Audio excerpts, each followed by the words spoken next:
Doctor Nageshwar Reddy గారికి కేంద్ర ప్రభుత్వం పద్మవిభూషణ్ అవార్డు ప్రకటించిన సందర్భంగా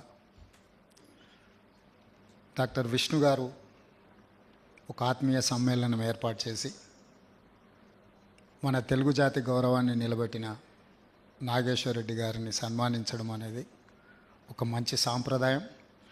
ఈ కార్యక్రమంలో నాతో పాటు Telangana medical and health minister Damodar Rajanarasimha గారు, సహచార మంత్రివర్గ సభ్యులు ఉత్తమ్ కుమార్ రెడ్డి గారు, తుద్దిల్ల శ్రీధర్ బాబు గారు, డాక్టర్ వివేక్ గారు, షబీర్ అలీ గారు, మిగతా మిత్రులు, నాగేశ్వర్ రెడ్డి గారి ఆత్మీయ బంధువులందరూ కూడా ఈ కార్యక్రమంలో పాల్గొని ఈ కార్యక్రమాన్ని నిండుదనం తీసుకొచ్చిన అందరినీ మనస్ఫూర్తిగా అభినందిస్తున్నా. ఇంతకుముందు మాట్లాడిన పెద్దలందరూ ఏకగ్రీవంగా ఒక అంశాన్ని ప్రస్తావించడం జరిగింది. పద్మశ్రీ, పద్మభూషణ్, పద్మవిభూషణ్. తెలుగు జాతి నుంచి ఒక డాక్టర్గా అరుదైన అవకాశం నాగేశ్వర్ రెడ్డి గారికి వచ్చిందని, వారికి భారతరత్న ఇవ్వాలని ఉత్తమ్ కుమార్ రెడ్డి గారు అన్నారు. తప్పకుండా ఉత్తమన్న, మన ప్రభుత్వంలో మీరే బాధ్యత తీసుకొని వారికి భారతరత్న ఇప్పించే బాధ్యత మన ప్రభుత్వంలో మీరే తీసుకున్నారు. అదేవిధంగా తెలంగాణ రాష్ట్ర ప్రభుత్వం దామోదర్ రాజనరసింహ గారు మెడికల్ అండ్ హెల్త్ మినిస్టర్గా by education is an engineer, by nature is an A social doctor. సమాజంలో ఉన్న రుగ్మతలు, సమాజంలో పేదలకు వైద్యం ఎంత అవసరమో గుర్తించిన వ్యక్తి ఈరోజు మెడికల్ అండ్ హెల్త్ మినిస్టర్గా తెలంగాణ రాష్ట్రంలో ఉన్నారు. తెలంగాణ రాష్ట్ర ప్రభుత్వము ఒక పాలసీ తీసుకురావాలనుకుంటుంది, హెల్త్ టూరిజం పాలసీ. హెల్త్ అనేది మన రాష్ట్రంలో ఉన్న వాళ్లకు వైద్యాన్ని అందించడమే కాదు, ప్రపంచంలోనే ఉన్న వాళ్లకు తెలంగాణ రాష్ట్రం నుంచి, ముఖ్యంగా హైదరాబాద్ నగరం నుంచి అన్ని రకాల వైద్య సహకారం అందించడానికి అవసరమైన పాలసీని తీసుకురావాలని తెలంగాణ రాష్ట్ర ప్రభుత్వం భావిస్తుంది. We are working on it. అదేవిధంగా pharma, we are legends in pharma. నాకు తెలిసి 1/3 of the vaccines, 35% of the bulk drugs produced Telangana state. దేశంలోనే, ప్రపంచంలోనే బల్క్ డ్రగ్స్ విషయంలో, వ్యాక్సిన్ విషయంలో తెలంగాణ రాష్ట్రానికి ఉన్న ప్రత్యేకత అందరికీ తెలుసు. కోవిడ్ సందర్భంగా కూడా మనమే అత్యధికంగా ఇక్కడ నుంచి వ్యాక్సిన్ని సరఫరా చేయడం జరిగింది. కోవిడ్ సందర్భంగా డాక్టర్ నాగేశ్వర్ రెడ్డి గారు వైద్యాన్ని అందించడమే కాకుండా అవేర్నెస్ ప్రోగ్రాం కూడా వారు చేయడము, ఏ విధంగా జాగ్రత్తలు పాటించాలి, కోవిడ్ వచ్చిందంటే ప్యానిక్ బటన్ నొక్కాల్సిన అవసరం లేదు, తీసుకోవాల్సిన జాగ్రత్తలు తీసుకుంటే ఎలాంటి ప్రమాదం లేదు అనే అవగాహన కల్పించడంలో కూడా నాగేశ్వర్ రెడ్డి గారు ప్రత్యేకమైన పాత్ర పోషించారు. ఈరోజు తెలంగాణ రాష్ట్ర ప్రభుత్వం పేదలకు ఉచిత వైద్యాన్ని అందించే క్రమంలో ఆనాడు డాక్టర్ వైఎస్ రాజశేఖర రెడ్డి గారు మొట్టమొదట రాజీవ్ ఆరోగ్యశ్రీ తీసుకొచ్చి పేదవాడు కలలో కూడా ఊహించని కార్పొరేట్ రంగ వైద్యాన్ని అత్యంత నిరుపేదకు అందుబాటులోకి తీసుకొచ్చి ఆనాడు 2 లక్షల రూపాయల వరకు రాష్ట్ర ప్రభుత్వం ఉచిత వైద్యాన్ని అందించే పథకాన్ని దేశంలోనే మొట్టమొదట మన తెలుగు రాష్ట్రాలలో డాక్టర్ వైఎస్ రాజశేఖర రెడ్డి గారు ప్రవేశపెట్టారు. ఆ పథకం ఈరోజు తెలంగాణ రాష్ట్రంలో రాజీవ్ ఆరోగ్యశ్రీ పథకానికి నేను ముఖ్యమంత్రి అయిన 2వ రోజే 10 లక్షల రూపాయల వరకు ప్రతి పేదవాడికి వైద్యాన్ని ఉచితంగా అందించడానికి సంపూర్ణమైన నిర్ణయం తీసుకున్నాం. ఇదే కాకుండా ముఖ్యమంత్రి సహాయ నిధి నుంచి కంబైన్డ్ స్టేట్లో కానీ ప్రత్యేక రాష్ట్రంలో కానీ ఒక్క సంవత్సరంలో 900 కోట్ల రూపాయల సహాయాన్ని అందించింది కూడా మా ప్రభుత్వం. మేము పేదల వైద్యానికి 900 కోట్ల రూపాయలు ముఖ్యమంత్రి సహాయ నిధి నుంచి ఒక్క సంవత్సరంలోనే ఖర్చు పెట్టడం జరిగింది. ఇవన్నీ కూడా ఖర్చు. ఏదైనా సమస్య వచ్చిన తర్వాత మనం ఆ సమస్యను పరిష్కరించడానికి, వైద్యం అందించడానికి ఖర్చు పెడుతున్నాం.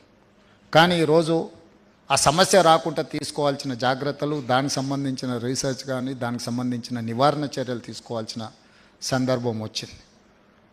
ఈరోజు రకరకాల స్పెషలైజేషన్స్ వచ్చిన తర్వాత నాకైతే పెద్ద ఈ స్పెషలైజేషన్స్ మీద పెద్ద అవగాహన లేదు. డాక్టర్ అంటే డాక్టర్ ఫర్ మీ, డాక్టర్ అంటే ఫ్యామిలీ డాక్టర్. ఫ్యామిలీ డాక్టర్ అంటే మన కుటుంబ సభ్యుల్లాగా పేషెంట్లతో మాట్లాడి వాళ్ళతో కలిసి ఒక సోదరుడిగానో, ఒక సోదరీమణిగానో, ఒక అన్నగానో వాళ్ళతో మాట్లాడి వాళ్ళ సమస్యలను తెలుసుకొని వైద్యం అందిస్తే మీరు ఇచ్చే మెడిసిన్ కంటే కూడా మీరు పలకరించే విధానంతో సగం రోగాలు నయమవుతాయని నేను సంపూర్ణంగా విశ్వసిస్తాను.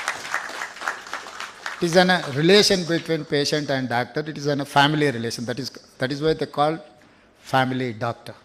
కానీ డే బై డే అది తగ్గుతూ ఉంది. బికాజ్ ఆఫ్ స్పెషలైజేషన్ ఏమో లేదా ట్రాన్సాక్షన్ రిలేషన్స్ వల్ల తగ్గుతుందేమో నాకు తెలీదు.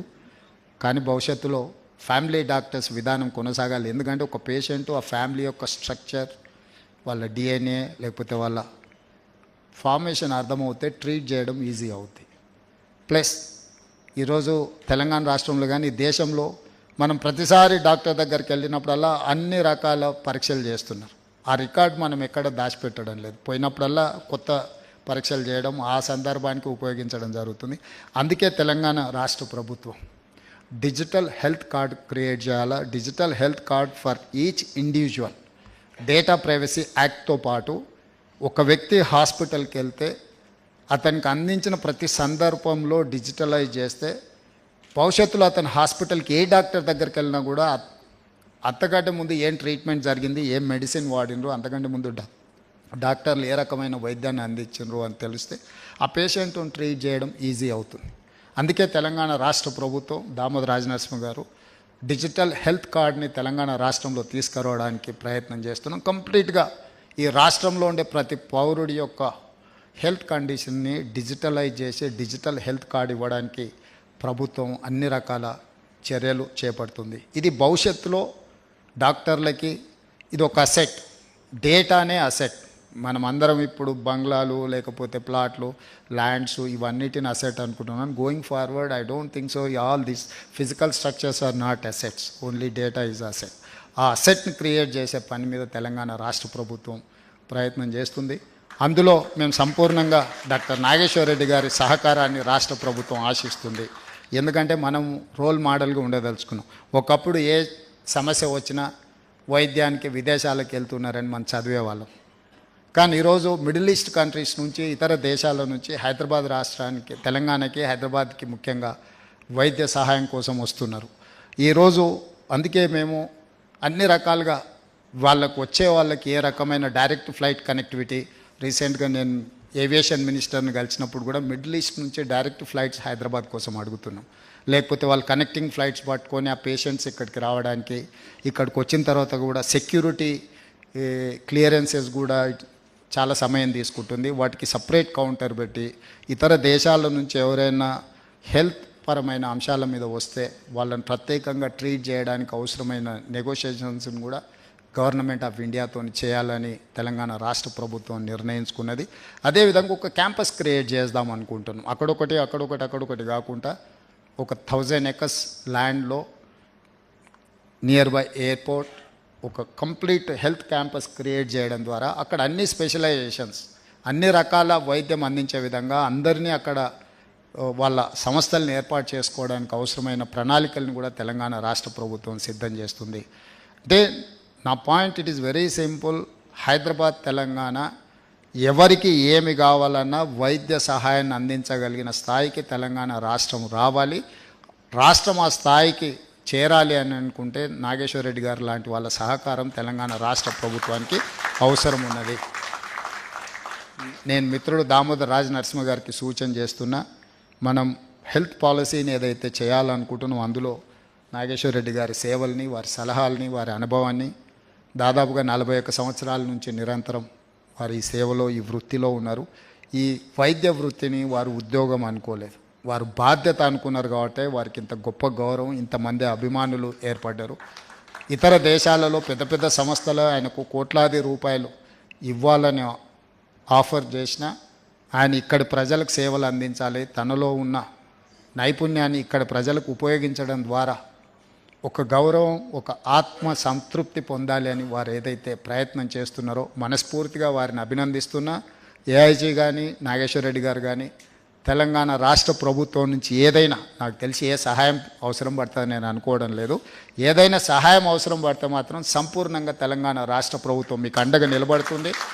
మీ సంస్థను విస్తరించండి, ప్రపంచానికే ఆదర్శంగా ఉండే విధంగా మీరు రాణించాలి. తప్పకుండా మీకు భారతరత్న వచ్చే విధంగా మా ప్రభుత్వం బాధ్యత తీసుకుంటుందని తెలియజేస్తూ మీ అందరి దగ్గర సెలవు తీసుకుంటున్నాను.